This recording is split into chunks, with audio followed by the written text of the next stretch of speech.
ഈശോ മിശിഹായ്ക്ക് സ്തുതിയായിരിക്കട്ടെ. എന്തിനാണ് ദൈവം നമുക്കൊരു ശരീരം നൽകിയത്? അദൃശ്യനായ ദൈവത്തെ പ്രതിഫലിപ്പിക്കാനാണ് ദൈവം നമുക്ക് ശരീരം നൽകിയത്. നമുക്ക് ദൈവത്തെ കാണാൻ കഴിയില്ല, പക്ഷേ നമ്മുടെ ശരീരം ദൈവത്തെ വെളിവാക്കുന്നു. പാപം കടന്നു വരുന്നതിന് മുമ്പ് ഏദൻ തോട്ടത്തിൽ ആദവും ഹൗവയും യഥാർത്ഥ സ്വാതന്ത്ര്യം അനുഭവിച്ചിരുന്നു. അവർ നഗ്നരായിരുന്നു, പക്ഷേ അവർ തുറന്നു കാട്ടപ്പെട്ടതായോ ദുർബലരായതോ ആയി തോന്നുന്ന രീതിയിലല്ല, മറിച്ച് ദൈവ തിരുമുമ്പിൽ അവർ ശുദ്ധമായ ഹൃദയങ്ങളുടെയും പൂർണ്ണമായ വിശ്വാസത്തിന്റെയും ഒരു അടയാളമായി.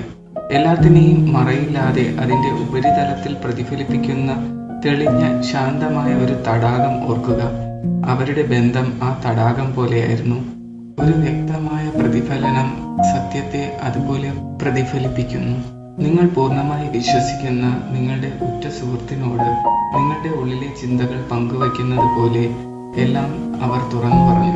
വിവാഹത്തിന് തയ്യാറെടുക്കുന്ന കത്തോലിക്ക യുവജനങ്ങൾക്ക് ഈ ആശയം മനോഹരമായ ഒരു പാഠം നൽകുന്നു.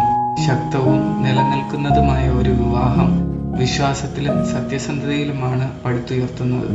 അത് വിധിക്കപ്പെടുമെന്ന ഭയമില്ലാതെ തങ്ങളുടെ യഥാർത്ഥ സെൽഫ് പങ്കാളിക്ക് കാണിച്ചു കൊടുക്കുന്നതിനെ സൂചിപ്പിക്കുന്നു. പരസ്പര വിശ്വാസത്താൽ ഓരോ ചുവടും പടുത്തുയർത്തി പൂർണ്ണമായ ഐക്യത്തിൽ ഒരുമിച്ച് നൃത്തം ചെയ്യുന്ന രണ്ട് പങ്കാളികളെ സങ്കല്പിക്കുക. യഥാർത്ഥ നഗ്നത, അതായത് മറയില്ലാത്ത അവസ്ഥ, നമ്മെ പഠിപ്പിക്കുന്നത് ഇതാണ്. വിവാഹിതരായ രണ്ടുപേരും പരസ്പരം പൂർണ്ണമായും തുറക്കപ്പെടുമ്പോൾ സ്നേഹം കൂടുതൽ ശക്തമാകുന്നു. ഈ തുറന്ന മനസ്സിനെ സ്വീകരിക്കുന്നതിലൂടെ സ്നേഹം സ്വാഭാവികമായി തഴച്ചു വളരാൻ നിങ്ങൾ അനുവദിക്കുന്നു.